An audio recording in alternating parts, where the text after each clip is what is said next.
이재명 민주당 대표가 이제 선거법 2년 구형을 받았잖아요. 네. 지난주 금요일에 이제 구형을 받았는데 그 이후에 이제 파장이 상당합니다. 그 정치권에도 파장이 상당한데 11월 10 아이고 죄송합니다. 11월 15일로 선고 날짜가 잡히자 당장 검사 탄핵과 법 왜곡죄를 들고 나왔어요. 이거 어떻게 보셨습니까? 일단 그 이재명 대표 방탄을 위해서 예.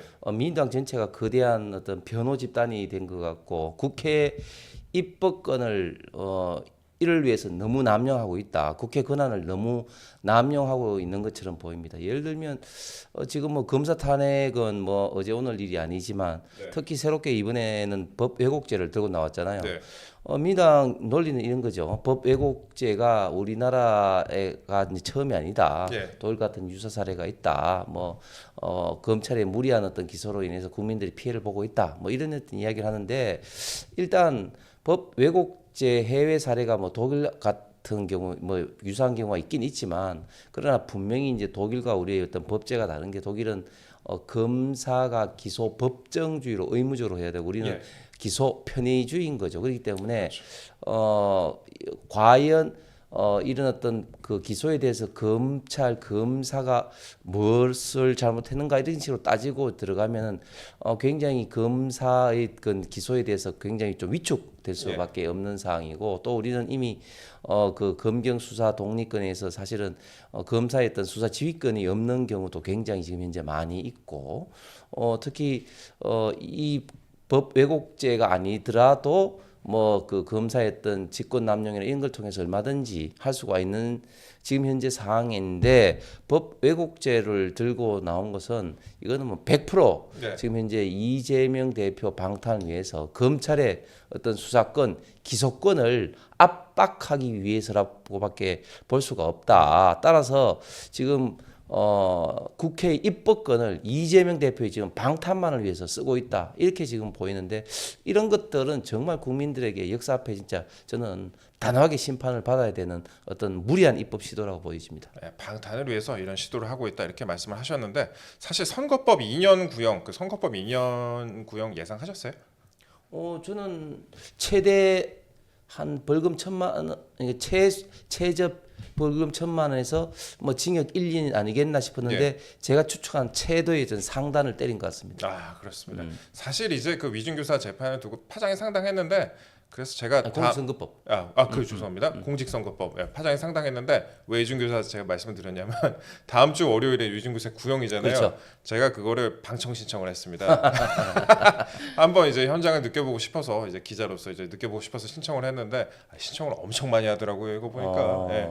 그래서 혹시나 신청하게 되면 제가 또 의원님과 함께 그런 얘기도 또 한번 나눠보는 시간 갖도록 하겠습니다. 그런데 이제 당장에 이제 검사 탄핵을 한다고 하고 법 왜곡죄를 들고 나왔는데 그 탄핵에 대해서 제가 좀 더 말씀을 드리자면은 쌍방울 대북 송금 수사를 했던 이제 박상용 검사라고 있는데 박상용 검사 탄핵 소추 청문회를 오는 10월 2일에 열기로 했습니다. 근데 증인과 참고인을 34명을 채택을 했다고 해요. 그중에 민주당 증인이 29명입니다. 그리고 이화영 전 부지사와 김성태 전 쌍방울 회장을 대질 조사를 하겠다 이렇게 일방적으로 민주당이 나섰는데 선고 전에 그러니까 여러 가지 선고가 있지만 선고 전에 여론전에 나서는 모양새 같다 이런 지적이 나오는데 어떻게 보세요? 정확히 지적하신 거고요.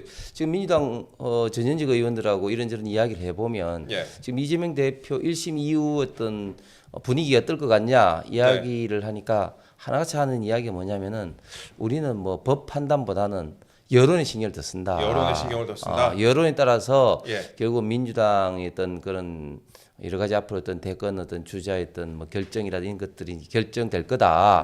이렇게 이야기를 합니다. 방금 말씀하신 것처럼 결국은 이런 어떤 말도 안 되는 입법 청문회는 결국은 다분히 여론에 호소하라는 거라고 이제 해석될 수밖에 없는데 잘하신 것처럼 박상용 검사는 이화영 대북 불법 자금을 그 수사한 검사인데 작년 6월달에 이화영 전 지사가 이제 이재명 대표가 지시한 것으로 이제 인정을 했다가 그거를 한 2, 3개월 후에 이제 뭐 뒤집지 않습니까? 그때 아내가 나와가지고 정신 차려, 정신 차려 했는데 그때도 뭐 정신을 안 차리고 이렇게 있다가 뭐 민주당에서도 뭐 몇 사람들이 그 구치소에 가서 방문을 하고 또 아내가 방문을 하고 하면서 결국은 한 3개월 만에 본인의 이제 진술을 이제 뒤집었는데 예. 그러면서 뒤집은 논리가 검사가 술자리 회유를 했다. 네. 그러면서 뭐 연어 파티를 특히 그 김성태 회장하고 했다는 둥 이야기를 했는데 웃기는 거는 그렇게 주장한 이화영 전 부지사 같은 경우도 이제 더 이상 그 주장을 안 합니다. 왜? 네. 그 주장을 했던 날짜와 장소를 특히 이제 교도간에 이런 일지를 하고 대조를 해보니까 네. 엉터리가 드러났으니까 네. 더 이상 이제 그런 주장을 하지 않음에도 불구하고 이렇게 대규모의 어떤 정인을 신청해서 청문회를 한다. 특히 지금 현재 수사 재판 중에 있는 상황에서 명백히 여기에 이제 관여를 하고 또 정치적인 어떤 그런 어떤 여론전을 하는 것이 분명한 이런 어떤 청문회를 하는 것에 대해서는 정말 우리 국민의힘이라든지 우리 우파 보수 진영에서 지금 제대로 국민들에게 좀 알려야 된다. 네. 그리고 국민의힘 의원들도 여기에 대해서 좀 더 적극적인 좀 저는 대응이 필요한 저쪽에서 민주당에서 여론전으로 나오기 때문에 이런 부분에 대해서 더 신경을 써야 될 것 같습니다. 여론전에 좀 더 신경을 써야 될 것 같다 이렇게 말씀을 하셨습니다. 사실 그 이화영 전 지사가 그런 얘기 했잖아요. 요즘에 대속 얘기를 했잖아요. 네. 대신 누군가가 이제 벌을 받고 있는 것 이런 얘기를 이제 본인을 찾아왔던 동료 의원들에게 그렇게 얘기를 했었는데 앞으로 또 어떻게 될지 좀 지켜봐야 될 것 같아요. 그게 그 크리스찬들은 잘 아시겠습니다만 대속이라는 게 인간의 아담과 하와 이후로 했던 그 원초적 네. 어떤 본능적인 이런 어떤 원죄를 예수가 이제 그 대신 짊어지기 위해서 즉 대속하기 위해서 이제 이 땅에 나타나신 건데 그렇게 이야기를 하는 배경은 저는 볼 때는 굉장히 협박을 하는 것 같아요. 나를 내버려 두면 안 된다. 협박을 하는 것 같고 제가 아까 우리 여론전 이야기를 했는데 이게 저는 처음에는 사실은 말도 안 되는 이야기이기 때문에 참 웃긴다고 생각했는데 이게 웃기는 게 아닙니다. 왜? 이 국민들에게 지금 상당 부분 먹히는 부분이 있어요. 아니, 진짜 계엄 같은 것도 거의 반반이잖아요. 네, 여론조사 이게 돌리면. 제가 볼 때는 뭐 원래 좌파 지지층 30-40%는 원래 뭐 그렇지만 지금 중도층에 있는 일부분도 민주당이 이런 주장처럼 이재명 대표를 중심으로 한 이런 어떤 수사가 편파적이다, 왜곡적이다 이렇게 하는 먹히는 부분이 있거든요. 그렇기 네. 때문에 이것이 그냥 뭐 웃기는 거다, 뭐 이런 식으로 그냥 치부할 문제는 아닌 것 같습니다. 예. 그런데 그 이른바 술자리 회유 의혹과 관련해서 현장에 있던 변호인들은 중요 참고인인데도 그 민주당에서 채택하지 않았다고 해요. 이건 어떻게 보십니까? 제가 말씀드린 것처럼 이거죠. 술자리 회유를 주장했던 이화영 전 부지사 측, 뭐 변호인도 네. 마찬가지고 이제는 이야기를 못하는 이유가 지금 교도관들의 어떤 일지하고 이런 걸 딱 하니까 아예 자기들이 주장했던 시간과 장소 자체의 기본적인 기초적인 팩트조차도 틀린 어떤 그런 네. 상황이기 때문에 사실 그 사람들은 더 이야기를 할 수가 없어요, 솔직히. 그런데 다른 사람을 통해서 소위 말해서 변죽을 올리기 위해서 그런 건데요. 네. 지금 재밌는 건 보면은 지금 계속 의혹이다 이야기하고 있는 민주당의 행태가 보면 당사자들은 빼고 뭐 카더라라고 제3자들이 했던 이야기를 가지고 이야기를 해요. 예를 들면 지금 김건희 여사 어떤 공정 개입을 해서 어떤 소위 말해서 명태균 씨가 네, 뭐 예. 김영선 예. 전 의원이 개입했다 이 문제도 보면은 정작 당사자인 김건희 여사 관련된 건 하나도 드러난 것도 없고 특히 명태균 씨도 보도한 매체인 뉴스토마토에 대해서 명예훼손을 하겠다고 그렇죠. 이야기를 네. 하지 않습니까? 그러면서도 이상한 어떤 주변의 어떤 이야기를 갖고 이야기를 하는데 저는 지금 이 청문회도 바로 그런 어떤 구도라고 생각합니다. 예, 그 이른바 그 이화영 전 지사의 그 술자리 의혹과 관련해서도 아까 이제 의원님 말씀을 하셨지만 제가 조금 더 첨언을 하자면 그때 교도관들의 이제 기록 같은 게 다 있다고 했잖아요.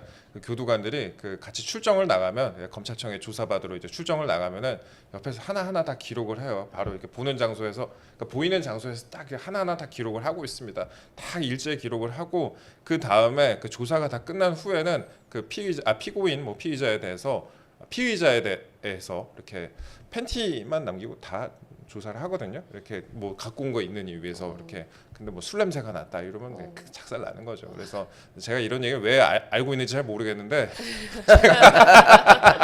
여러분들 참고하시라고 네. 제가 말씀드렸습니다. 그런데 선거법 2년 구형에 맞춰서 김부겸 전 총리나 김경수 전 지사 등 이제 비명 잠룡이 몸풀기에 도입했다. 뭐 이런 분석도 또 나옵니다. 그러니까 김동연 저희 지사 같은 경우, 경기지사 같은 경우에도 친노계 인사들, 뭐 강금실 전 장관이나 뭐 전해철 전 의원 같은 경우에 이제 끌어모으고 있고 비명계 모임인 뭐 초일회도 공식 활동에 돌입을 했고요. 근데 민주당이 이제 플랜 B를 가동하는 거 아니냐 이런 분석도 나오고 있는데 이거 가능성 있다고 보세요? 지금은 사실은 좀 시기상조인 것 같습니다. 왜냐하면 예. 지금 지난번 공천 과정에서 이재명 대표가 이런 어떤 사태가 일어날 것을 미연에 방지하기 위해서 철저하게 공천을 비명 횡사 친명 횡재 공천을 통해서 네. 완전히 친이 그룹만 지금 맞는 거 아니겠습니까? 네.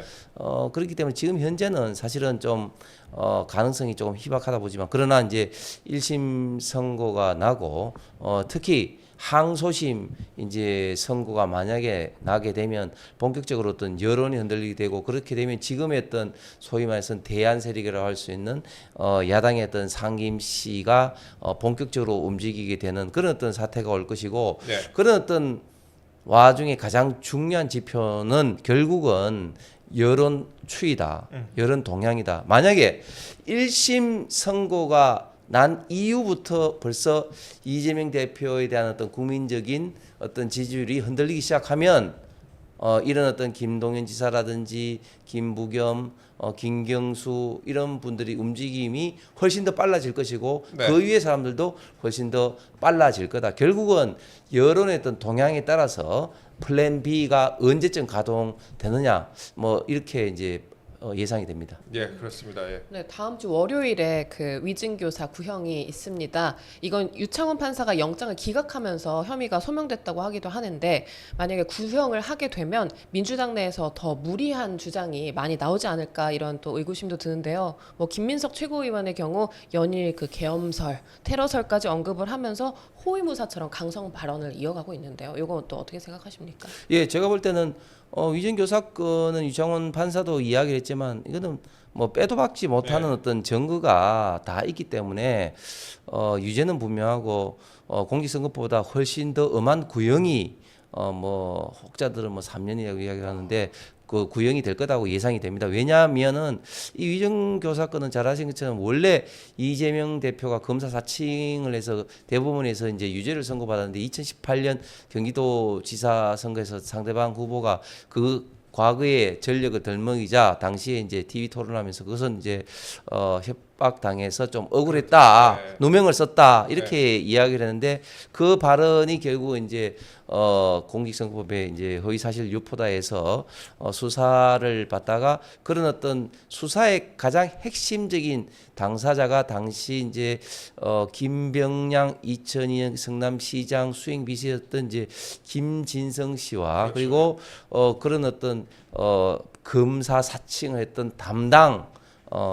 당시에 PD였는데 예. 그 두 사람이 다 입을 맞춰서 이거는 이재명 대표가 시켜서 지시해서 했다 이렇게 지금 현재 법정 증언을 하고 있고 또 이게 이재명 대표와 김진성 씨 간의 녹취가 지금 공개된 사건인 거죠. 그래서 이 당사자들과 녹취까지 있기 때문에 이것은 빼도 박지 못한 어떤 증거이다. 그리고 이 위정교사는 뭐 선진국 사례에서는 이걸 사법 질서 방해죄로 해서 엄하게 지금 처벌하는 그런 추세이기 때문에 제가 볼 때는 이것은 굉장히 좀 엄하게 구형이 될 가능성이 있지 않겠나 이렇게 보면서 네. 결국 이런 것들이 이재명 대표가 보면 이런 나쁜 버릇이 뭐냐면은 조금이라도 좀 불리한 게 있으면은 그 순간적으로 피하기 위해서 자꾸 임기응변을 하는데 그것이 본인의 지금 정치적 발목을 잡고 있는 것 같습니다. 지금 상황은 지금 이런 어떤 상황에서 원조 정치적 철새라고 불리는 김민석 최고가 지금 굉장히 지금 호위무사를 지금 자처하고 네. 있죠. 근데 호위무사를 자처하고 있는 이유는 저는 두 가지라고 봅니다. 첫 번째는 뭐냐면은 서울시장 선거입니다. 본인은 서울시장 선거를 굉장히 나가고 싶어요. 예전에 20년 전인가 한번 나왔었잖아요. 예.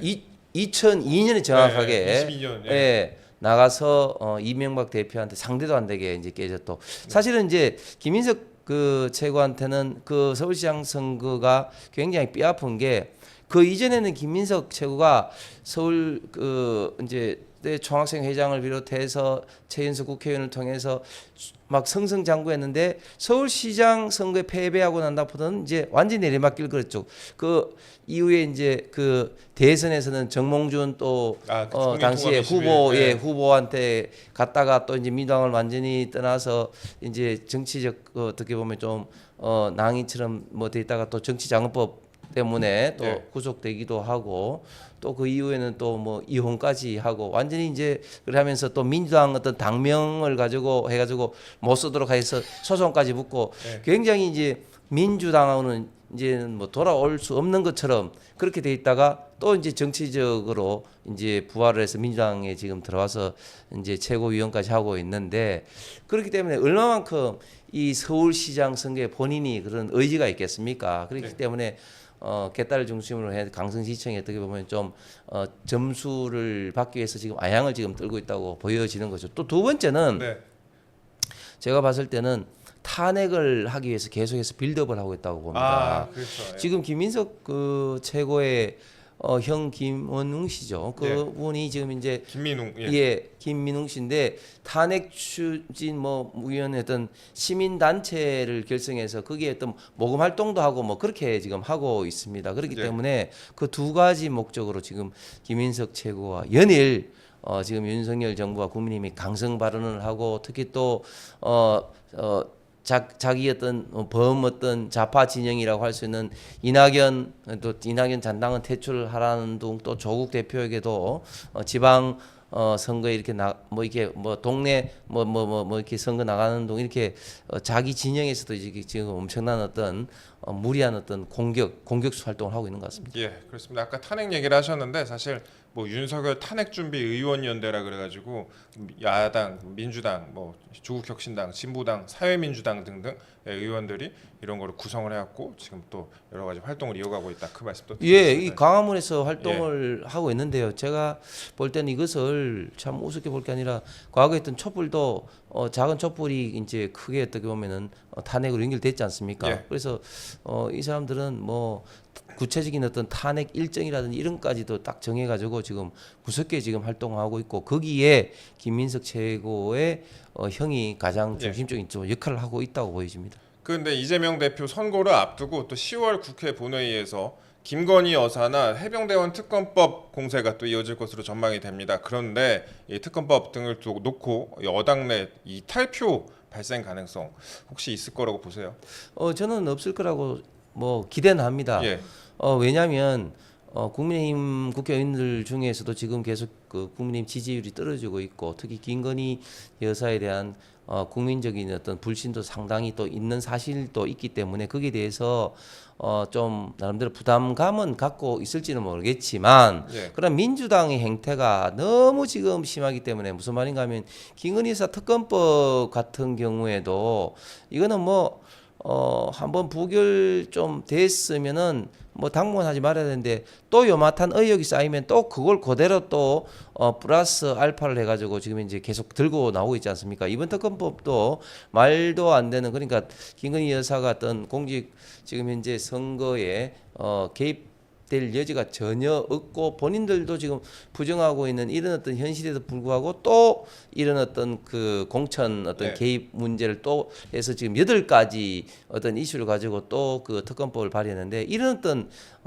태도는 국민의힘 의원들에게 말도 안 된다는 어떤 그런 인식이 저는 확고하다 보고 이탈표는 제가 발생하지 않으리라고는 생각하지만 지금 국민의힘 의석이 지금 108석밖에 되지 않고 있지 않습니까? 이미 안철수 의원은 벌써 그 법안에 찬성표도 던지고 한 상이기 때문에 이거는 정말 하루하루가 안심할 수가 없는 살얼음 판입니다. 그렇기 때문에 이런 문제에 대해서 지도부는 물론이고 의원들 한 사람 한 사람도 더더욱 좀 경각심을 가져야 되지 않을까 생각합니다. 최재형 목사 수사심의위원회에서 기소 결정을 내리면서 그 김건희 여사에 대해서 여권 일부에서 지적하는 목소리가 있는데요. 이건 어떻게 보십니까? 일부에서 국민의 눈높이 이야기를 합니다. 저는 국민의 눈높이가 진정 무엇을 뜻하는지 잘 모르겠습니다. 과연 어떤 법 조문에도 없는데 처벌 조항도 없는데 그러면은 뭐 국민의 눈높이라는 그런 어떤 시각으로 처벌을 한다면 그거는 인민재판 다름이 아닙니다. 그거는 우리 대한민국에서 법치주의를 지향하고 있는 헌법을 정면으로 부정하고 있는 것이죠. 그리고 이 수사심의위원회라는 자체가 뭐 기속력도 뭐 없지만 특히 두 개의 어떤 수사심의위원회의 어떤 의견도 지금 갈리고 있는 그렇죠. 이런 상반된 결정을 상황에서 과연 국민의 어떤 눈높이에 맞는 어떤 결정을 무엇을 의미하는 건지 모르겠는데 저는 이러한 어떤 일부에서 저 국민의힘 일부에서 좀 다른 시각이 오히려 국민들을 혼동에 빠지게 하고 우파 진영을 지지하는 국민들을 오히려 더 실망시키게 되는 그런 어떤 의견들이 아닐까 심히 좀 우려스럽습니다. 네, 국민의힘 일부에서 좀 다른 의견들이 여러 가지 의견들이 나오고 있더라고요. 그래서 좀 그렇게 말씀을 하셨는데 그런데 좀 그런 생각이 들어요. 제가 수사심의위원회를 또 겪어본 사람으로서 수사심의위원회에 대해서 제가 그동안에 방송에서 여러 번 말씀드린 바 있는데 이원석 전 총장이 어떻게든 근데 결론을 내리고 갔으면 이런 상황까지 벌어지지 않았을 것이라는 그런 비판하는 보도들도 요즘 많이 나오고 있습니다. 예. 아니 저도 이원석 총장이 이제 물러가면서 이 사건을 마무리 짓는다고 이야기했지 않습니까? 예. 그런데 본인이 말한 것도 제대로 지키고 있지 않아요. 사실은 이런 사건은 본인이 2년 전에 임기 초반에 사실 마무리 지었어야 됩니다. 그렇죠. 예. 이 사건도 그렇고 또 특히 그 도이치모터스 사건도 그렇고 그 시간을 질질 끌다가 검찰에서 그 중앙지검에서 수사한 결과가 나왔음에도 불구하고 또 수사심의위원회에 넘겼고 가장 웃기는 것은 뭐냐면은 이 동일한 사안에 대해서 두 개의 수사심의위원회가 그렇죠. 진행이 되어 버렸습니다. 김건희 여사 건 또 최재형 씨 건인데 아니 이게 수사심의위원회가 지금 문재인 정부 때 구성이 됐는데 이게 풀이 한 300명 내외 되는 풀이 있기 때문에 항상 수사심의위원회가 구성이 되면 항상 다른 사람들로 이제 구성이 됩니다. 네. 그래서 지난번 김건희 여사 건은 뭐 압도적으로 그냥 쉽게 불기소로 결정이 되는데 이 최재형 씨 건은 이게 뭐 경론고 때 8대 7로 결정됐다고 하지 않습니까? 네. 그러니까 동일한 사안에 대해서 다른 수사심의위원회가 좀 미세하지만 다른 결론을 내버린 거죠. 네. 왜 이런 결론을 나게끔 만들었느냐? 최재형 목사 건은 그러면 수사심의위원회에 꼭 붙일 필요가 있었느냐? 네. 이런 생각이 들 정도로 이원석 전 총장이 굉장히 저는 무책임한 어떤 그런 결정을 했다고 보여집니다. 네, 수사심의위원회에 대해서 이제 말씀하셨는데 첨언을 좀 하자면 수사심의위원회에 가면은 그 45분 안에 설명을 다 해야 돼요. 45분 안에 사건을 설명을 해야 되는데 45분 안에 그 30여 쪽의 그 페이퍼를 제출을 하고 PPT로 이제 프리젠테이션을 하는데 한 20분 정도 설명하고 5분 인사하고 한 15분 정도 질의응답하고 그러면 끝입니다. 근데 사건을 수사한 수사검사가 가장 사건을 잘 안다고 저는 생각을 하는데 이거를 그 사건을 45분 만에 설명을 하고 그 사람들에 의해서 이제 여러 가지 영향을 받는다. 이거는 저는 이 제도의 실효성에 대해서 예전부터 좀 지적을 해왔습니다. 네. 조금 전에 교도관도 그렇고 수사심의위원회 그렇고 예. 아주 진짜 인간 판례입니다. 예. 인간 역사 밀도 있게 살아가지고요. 제가 짧게 저를 얘기 좀 해봤고요. 그냥 잠깐 좀 설명을 드렸습니다.